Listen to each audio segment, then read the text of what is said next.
pues nuestro invitado es Andy Diaceris y la conferencia trata de los diferentes métodos para el nuevo producto de desarrollo en la levadura. Entonces, Andy, the mic is all yours and you can start. Thank you. Vamos a darle un aplauso, por favor. Muchas gracias. Lo siento, no hablo español. I think she probably already mentioned that. So this presentation will be in English. So I will try my best to not speak too quickly. So if I do start to speak too fast, please just raise your hand and let me know, and I will try to slow down. So as the introduction, my name is Andy Diacetis. I am the North American Sales Manager for Lallemand Brewing. Lallemand is a manufacturer and seller of mostly dried yeast. So we sell yeast and bacteria and other processing agents into the brewing industry worldwide, and my responsibility is to be the manager for North America. So my territory, my region, is considered Canada, the US, and Mexico. Next slide. So just quick introduction about me, who I am. I have a fermentation science degree from Oregon State University. I graduated in 2001, and quickly my goal was to work in the brewing industry, so I quickly got a job internship working at Bridgeport Brewing, which was the oldest at the time, the oldest craft brewery in Oregon. Started out working in the lab, doing tank cleaning, worked in the packaging line, then moved into a brewer for 3 years, and then after 3 years I was hired as the brewery microbiologist. So I got to work with, I was handling our yeast within Bridgeport. We had 2 strains at the time. Additionally to that, I also attended Siebel. Siebel is an institute that is actually owned by Lallemand now. So I did the brewing microbiology course at Siebel. First sales position was working with Paul Corporation, selling filters. So I was selling filtration equipment to various companies in the food and beverage world in the Pacific Northwest. So I was working with breweries, wineries, distilleries, bottled water, dairies, etc. That quickly turned into a business opportunity for me. So selling cross-flow filters into wineries, I started a mobile filtration company that ran for about 13 years, and I just actually sold that business at the beginning of 2023. I also was a co-founder of a canned cocktail company called 503 Distilling. So we were one of the first RTD companies, ready-to-drink cocktails in Oregon. And that business is also still going right now. Also worked in the wine industry for a while, so I was doing something similar. I was selling enological products to wineries in the Pacific Northwest as well. So throughout my career over the past 23 years, I've worked in beer, I've worked in wine, and I've worked in spirits. So the fermentation world is where I found my home.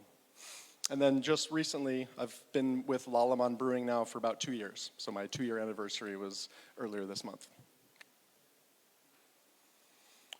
So things I'm going to talk about over the next 45 minutes or so, I'm going to talk a little bit about Lallemand, who we are as a company, and really where our company, where we've had a lot of success is by launching new innovative yeast strains into the market. So I'm going to talk a little bit about the different ways that us and other yeast companies are able to launch new, unique, innovative strains for the brewing industry. Talk a little bit about all those different types. Talk a little bit about how we do yeast breeding and a little bit about genetic modification, so GMO, genetic engineering. Obviously, those strains are not legal in Mexico, but it's a big part of some of our innovation in the United States. So Lallemand is a company based in Montreal. They started out as a baking company exclusively. So from there, they were making baking yeast and delivering primarily liquid yeast into the baking world, mostly around Montreal. Slowly started to expand that. They also got into the wine industry, so they were the first company to introduce dried yeast into the wine industry, which now that seems like that's always been the case, but that wasn't the case even as recently as 40 years ago. That was something that was pretty novel to the wine industry, introducing a consistent dried yeast product into the enological world. Okay. These are all of the different markets now that Lallemand is a part of. So brewing actually is a pretty small piece of what Lallemand does. Baking is a huge industry for Lallemand. Enology for winemaking is another huge one. But as you can see, we have bioingredients, we have human solutions, we have animal science. We do a lot of business and product innovation and development for the animal science world. And also we have recently got into coffee and chocolate as well.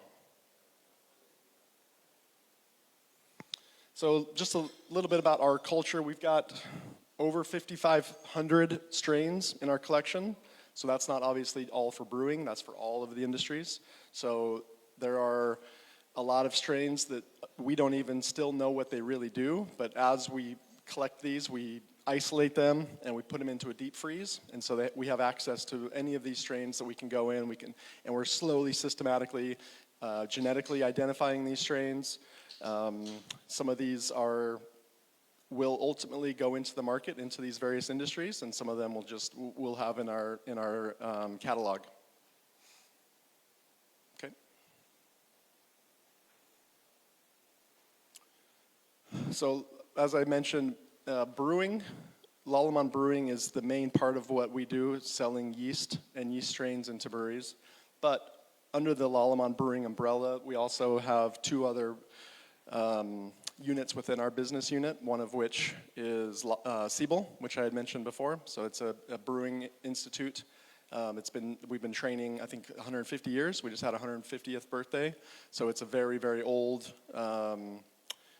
established brewing institute that's based in Chicago.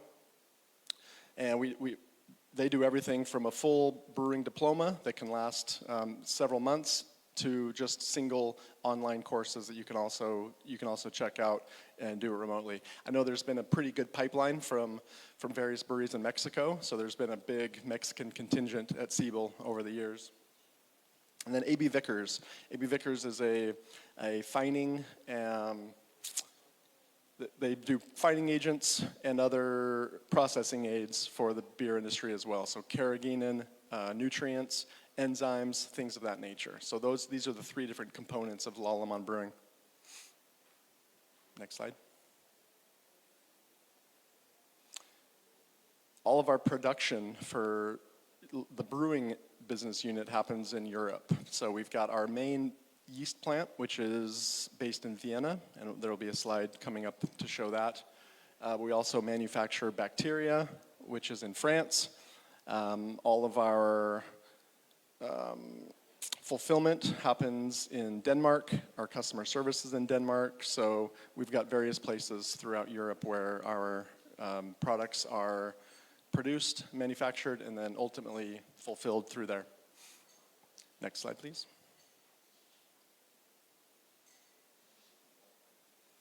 So here's a picture of our plant. It literally is attached to a brewery. So obviously a lot of that infrastructure is already there, so it makes it easy for us to manufacture yeast using the facility where this has been happening for years and years. Okay. So steps in dried yeast production. For anyone who's done any sort of propagation, or whether it's in your brewery or whether it's in a lab, you'll recognize the top half of that. It's basically we isolate a single cell and slowly grow it until there's enough mass to actually do something with. The second half of that, the bottom part of that slide, is where that very much differentiates from what you typically will see in a yeast propagation. So it goes through what's called a rotary drum vacuum filter, which turns it from a slurry into a semi-dry paste, and then it goes through an extruder, which will show you a video. Hopefully the video works, and it creates a lot of little spaghetti strings, what you'll see, and then that ultimately gets into a fluidized air bed, which turns it from a semi-liquid, semi-solid yeast into a dry, shelf-stable product. Can you see if it's possible to click on that to make that video play?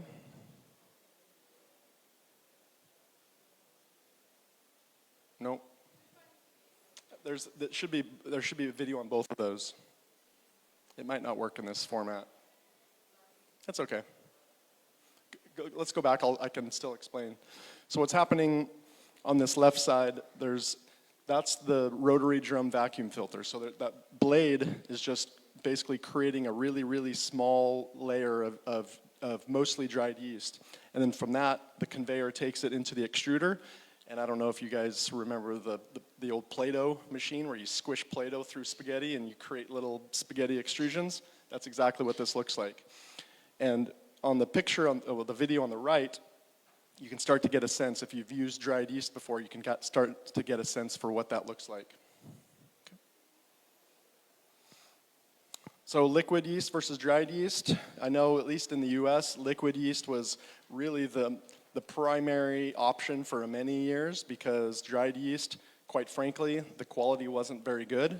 And in the last 10 to 15 years, we've really made strides in making more consistent and, more importantly, a cleaner product. So we're able to now produce dried yeast, whereas before you could use it and maybe use it for one batch and then you would have to dump it because there was too much contamination in the dried yeast. But now we've gotten the production to a point where we can treat repitches similarly to what you can do with traditional liquid yeast. So the benefits of dried yeast, obviously shelf stability. In the US, liquid yeast is still a very big part of the yeast industry, and I know that it is in Mexico as well. But more and more people are starting to, even some of the liquid producers are now starting to manufacture dried yeast as well. So White Labs, that's actually a partnership with us that Lalamond and White Labs has teamed up to start making their dried yeast for them. So they've now launched 2 strains, and they're about to launch a 3rd if they haven't already. So shelf stability, it's easier to ship. It's easier to logistically plan in your brewery. You don't have to make sure that yeast arrives on the exact day that you want to pitch it because, as we know, things will break down. A pump breaks down and something happens. Or if a liquid purchase gets stuck at customs, gets stuck somewhere, and you've lost that pitch. So dried yeast is nice, so you can just have it on hand, stick it in the fridge, and use it whenever you want to make your beer.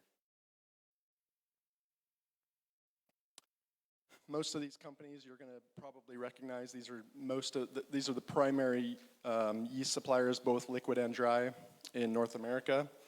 Berkeley Yeast, they do mostly, as far as I know, I think they do all GMO, so you probably won't come across much of the Berkeley products down here in Mexico. But in the US, they've done a lot of really interesting, unique innovation using genetic engineering for all of their strains. And most of these, I know that you've heard of most of these, so I don't need to spend too much time talking about that.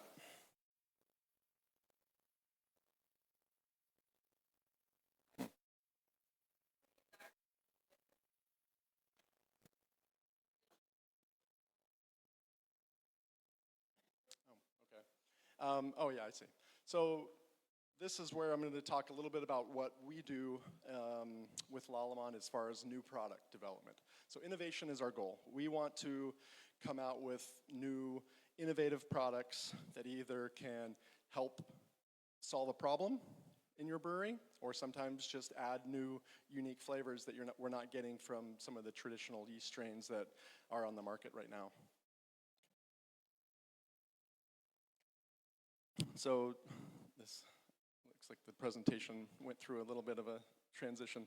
Some of the traditional methods. So like I mentioned, we have 5,500 strains in our yeast bank. Again, not all of those are for beer, but many of them can be.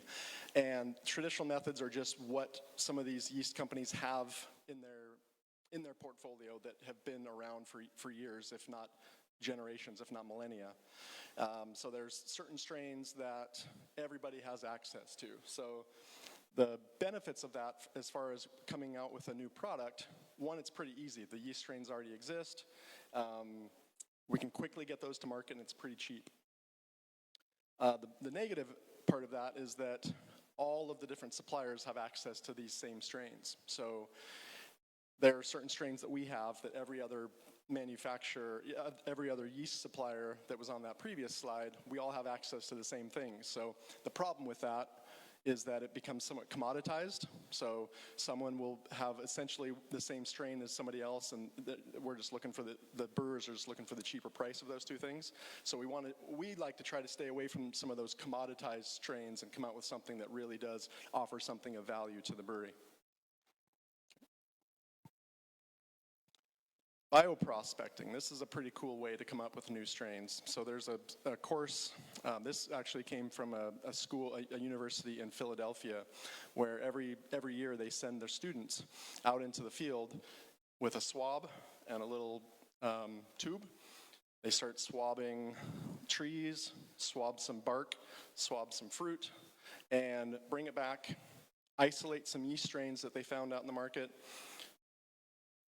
grow some of those strains up, and then make a beer with it, see what happens. Obviously, you can imagine some of the beers that came from some of those strains are probably not really impressive, but every once in a while they strike gold. And the product that we were able to get using this method was called Philly Sour. So Philly Sour is it's a wild yeast strain, so it's not a Saccharomyces cerevisiae strain, it's a Lachantia strain, but it acidifies beer in the fermentation. So again, most of that work probably goes nowhere, but some of these things actually will ultimately end up making really cool beers. And then this was something that we were able actually to commercialize and launch into the market. And Philly Sour has been one of our biggest selling strains for years now. Nope, sorry, go back one second. The pros, obviously, you can find some really cool things. The cons, it takes forever. I mean, like I said, it's a really long process to do that, to grow it up enough yeast to make a beer and then taste it. Most of those are going to not be good anyway, so they're going to dump it and start over again. So it takes a really long time, and it's really time consuming. But it's really pretty easy. The concept is pretty straightforward. If you have some general microbiological background, anyone can go out and do this and find something that might be truly unique for the brewing industry. Some of the more modern methods. So there's two ways that we work on creating new products. One is using hybridization, which is just like essentially breeding. That's what this is. So we're taking two yeast strains, and I'll go into that in a couple of slides, but forcing them to mate, and then you have a blend, a 50-50 blend between two different yeast strains and what their genetic makeup and genetic profile is. The cool thing, the cool parts of that is that you can selectively choose strains that have specific traits. So we have access to a strain that does not produce H2S, for instance. So we're able to use that strain, mate it with something else. Let's say it's a well, I can be very specific. We have a strain called Nova Lager. So we have a lager strain that we hybridized, a traditional lager strain that we hybridized with a non-H2S producing strain. So now we have a lager yeast that does not produce H2S, which is pretty unique. Again, it helps the brewery, helps speed up time, and it can create some really interesting, cool products based on that.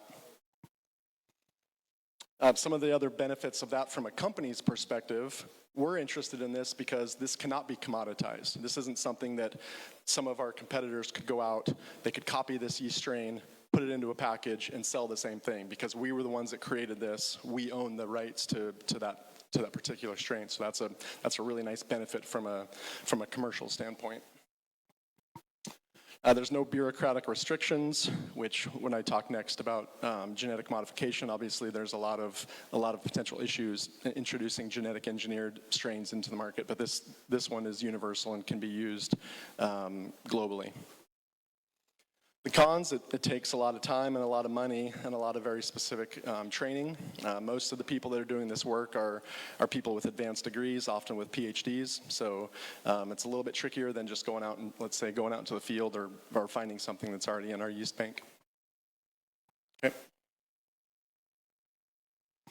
Genetic engineering, so GMO, the end goal is the same as with hybridization, but instead we're actually finding a very specific genetic sequence and plugging it in to an existing strain. So currently the US and some versions of this are allowed in Canada, but we don't have a lot of outlets for these strains currently.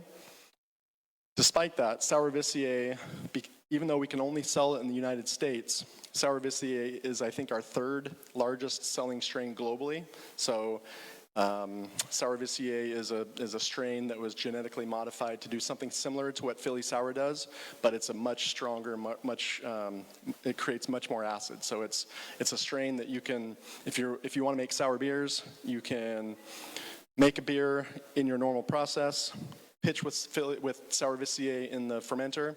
You get a 5-day fermentation, you get lactic acid production, and you get a traditional fermentation in 5 days. Very consistent, very clean, but very, very acidic.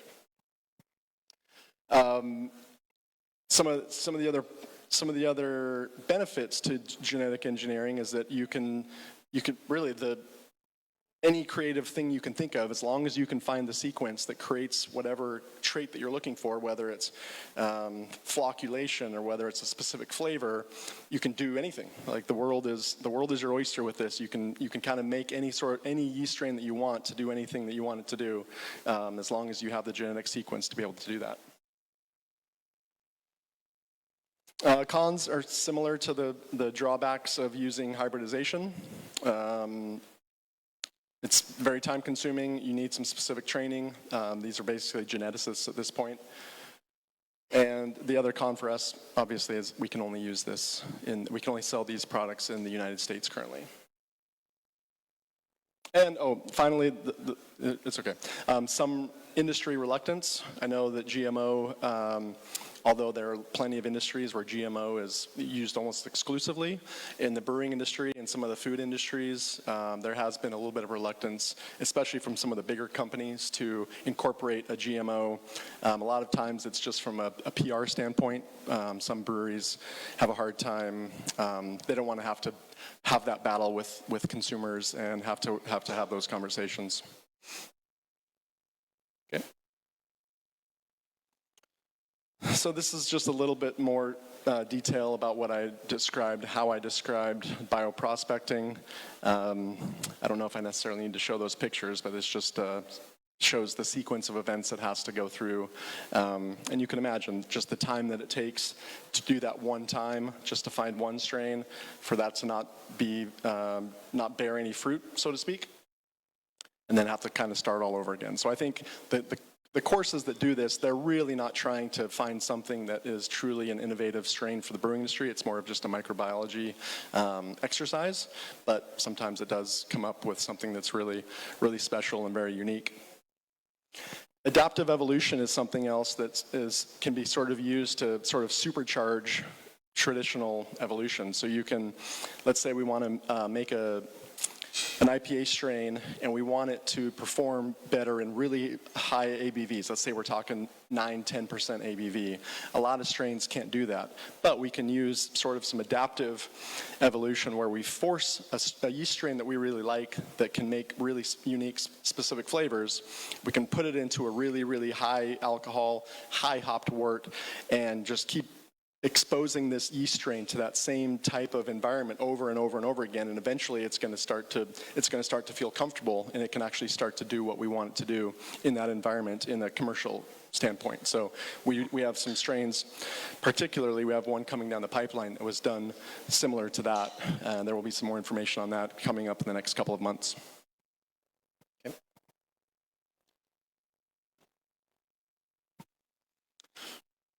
These are just a couple of pictures explaining what we talked about, what I talked about before, showing genetic engineering.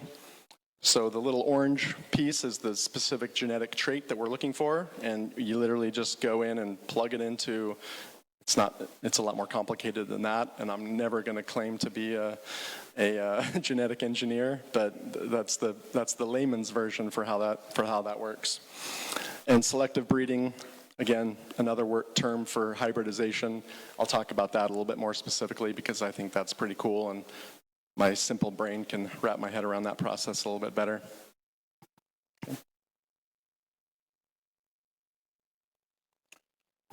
So here's another slide that shows what we can do with hybridization. So if we want to take a POF negative strain and turning it into a POF positive strain, here's the two different ways you can do that. One is we can find the genetic sequence that we know will produce phenolic off flavors. Again, I don't really care for the phenolic off flavor comment because there are some strains that you want phenolics, so it's not always necessarily an off flavor, but that's the industry lingo. So this is just showing two different ways that that same thing can be done using hybridization or genetic engineering. Okay. So breeding, it's been around for a long time, whether it's with dogs or whether it's with grains or whether it's with grasses or plants. This is nothing new to how new products in any industry are created. So you can go ahead and go through this one. Here's another one. Lots of different products coming from the same parent, and we can make lots of different versions of something using breeding. And again, it's been done for years and years. So why do we want to do this? There's a lot of reasons in breweries that we want to improve a strain. I think everyone has probably worked with a yeast strain that they think, man, I really like the flavor of this, but I wish it fermented a little bit more quickly, or I wish it would flocculate a little bit better, or some of the things that we've done, I wish that I could make a sour beer without having to tie up my brew kettle for several days, without having to introduce bacteria into my brewery. Certain enzymatic activity, that's a big one right now. A lot of yeast suppliers and a lot of yeast manufacturers are coming up with yeast strains that have a higher propensity to convert hop aromas within fermentation. So biotransformation is what that is. So there are more strains that are coming out that have a higher percentage of enzymes that will create more biotransformation. Therefore, you're able to either reduce your hop amount, or you can just get more hop character out of the beer that you're making using a specific yeast strain. So you can have one sort of the original version of a strain, and you can have a thiolyzed version. It does the exact same thing, but there's more enzymatic activity. You can literally make two different products using that same yeast strain based on the amount of enzyme activity that's happening within that strain.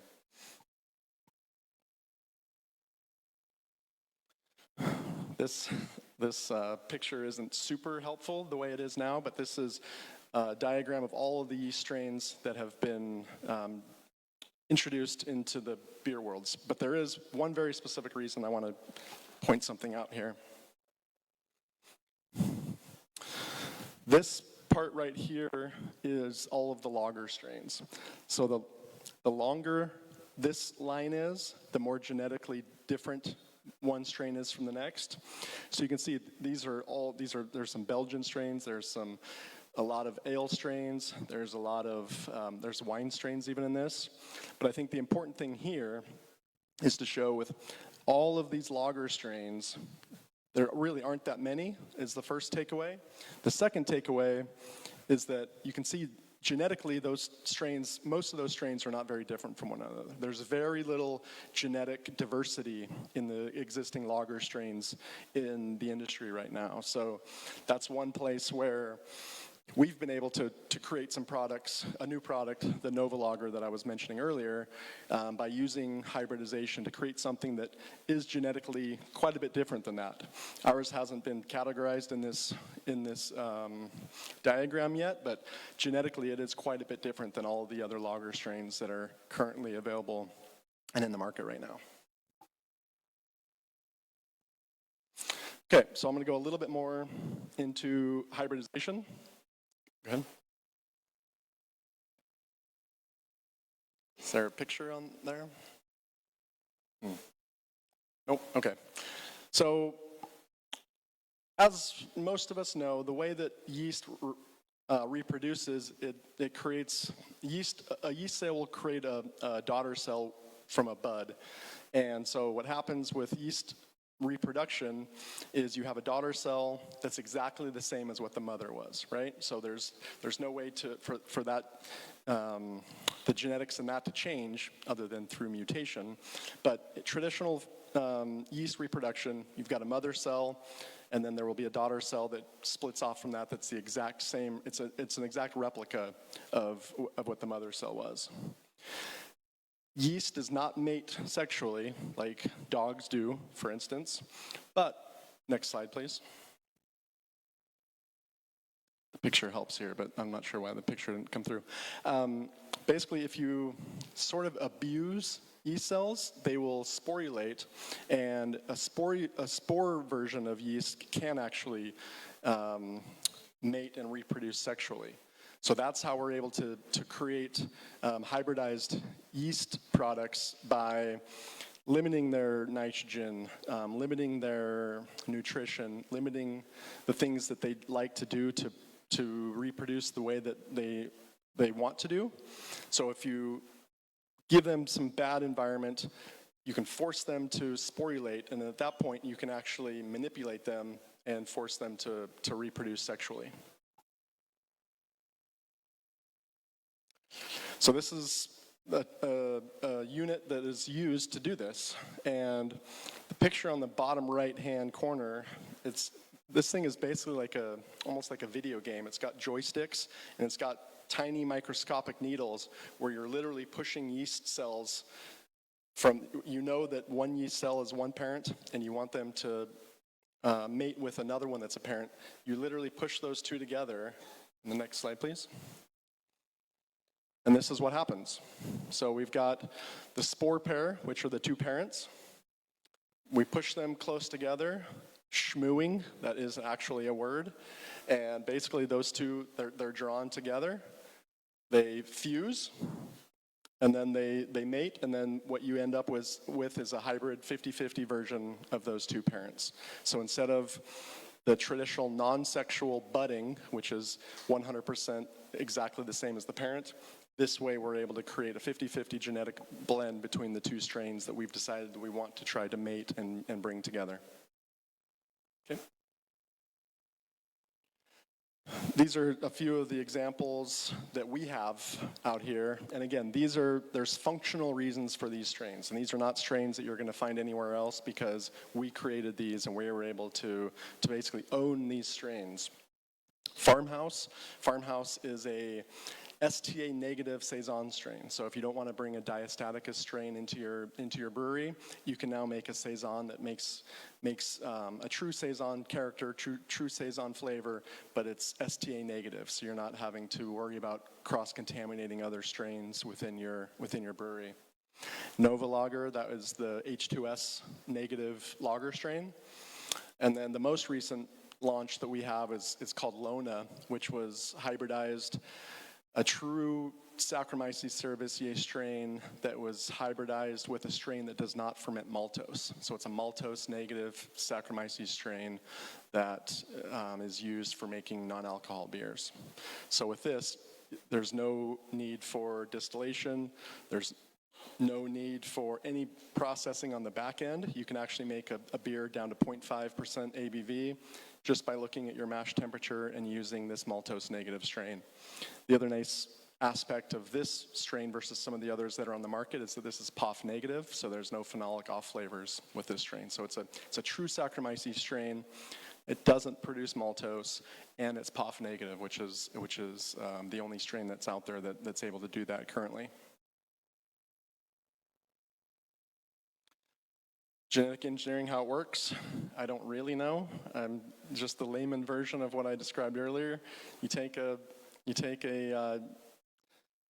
particular genetic sequence and plug it into the rest of your sequence of an existing strain, and then that trait is going to now be part of that new strain.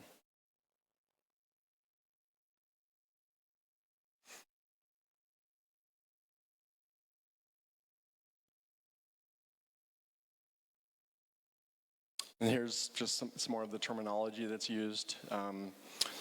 The gene, which is what we're looking for, there are certain ends that will connect with existing genetic sequence within a yeast strain. And so what these engineers are doing is that they're finding where those things can meet and how they can actually connect within an existing cell. There's a couple of different styles, a couple of different categories of genetic engineering. So one is cisgenic, which is you're using a genetic sequence from something that's the same species, versus transgenic. So transgenic is where you have, since we're talking about yeast, you have a yeast cell and you found a genetic sequence from something else. Let's say it's from bacteria or some other type of organism that's not yeast, brewing yeast, and you inject that into an existing strain, and that's called transgenic. So our Sourvisier, it's the only GMO strain that we have. It's a transgenic form of GMO. So what was discovered that creates this lactic acid, the genetic sequence actually came from something that wasn't brewing yeast, so it came from somewhere else. Okay. Here are a few examples of some of the GMO strains that are on the market. Omega, one interesting thing about Omega is it's a cisgenic strain, so they're able, actually, they have fewer barriers to be able to get that into different markets. So Canada, for instance, Canada has allowed Omega to sell some of their strains there, whereas we're not able to because ours is transgenic. So using those different methods, those different categories can actually get you into some different markets based on how those strains are produced.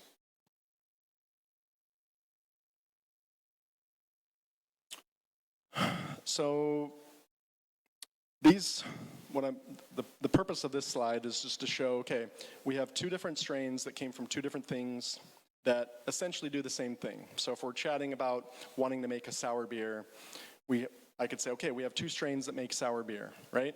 But as you can see, these are two strains that create a very, very different product. The Philly Sour on the left, that's the strain that was found. It was actually found on a tree outside of a cemetery in Philadelphia, which is, for a marketing perspective, that's pretty genius.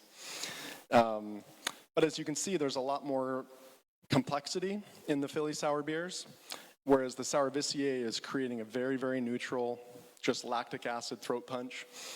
So if I'm talking to a brewer and they say they want to use a yeast strain to make sour beers, as you can see, there's two different options here to make a sour beer. You're going to make very different products using these two different strains. Also with Philly Sour, there's some mechanisms you have to actually adjust how much acid is produced with that strain. It produces acid off of simple sugars. So the more simple sugars, the lower your pH is going to be on that beer. Whereas Sourvisier, it's going to produce acid all day long, and there's nothing you can do to minimize that other than co-pitching with something else or some other ways that you can sort of manipulate that. Okay.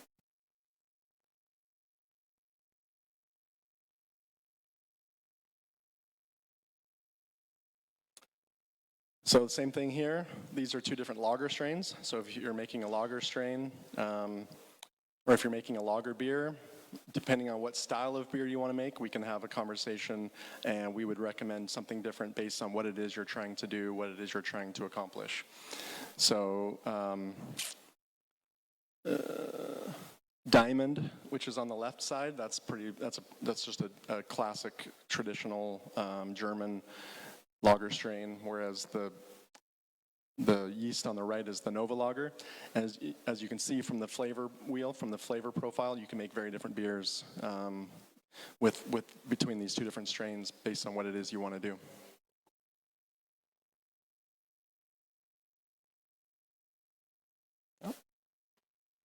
That's everything for this presentation. Here's our team, and my contact information is at the bottom. Anyone who's interested in learning more about our yeast, Ignacio Lomeli, he's our sales rep in Mexico, and we work with a couple of different distributors here. And obviously, you can reach out to me if you have any other questions about yeast and Lallemand. Thank you very much.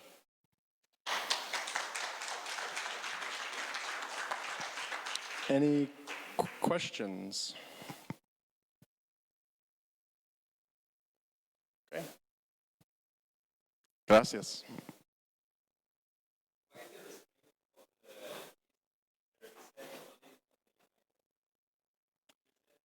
It's because it's only sold in the U.S. The question, why is sour Vissier only in the United States? Yes. Because it's genetically modified. So most countries have not allowed GMO strains for brewing production at this point. So we're applying for different countries. So I know that there are a few countries that are in the works for us to do that.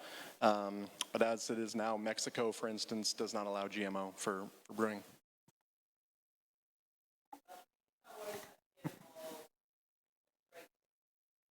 Question was, Philly Sour is available? Yeah, Sour Vissier is the only product that we produce that is not available in Mexico. Philly Sour is absolutely, it's actually quite popular in Mexico. Yeah.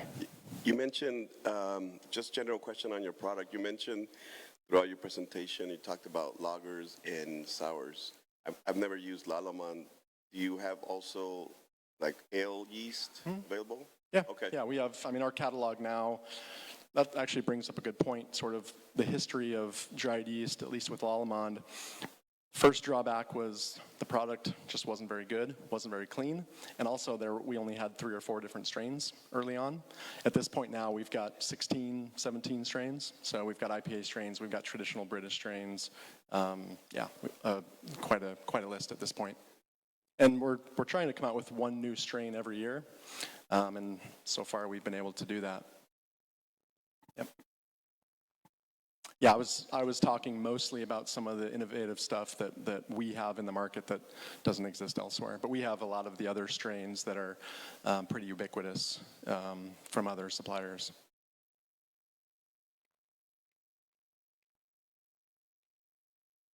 Thank you so much.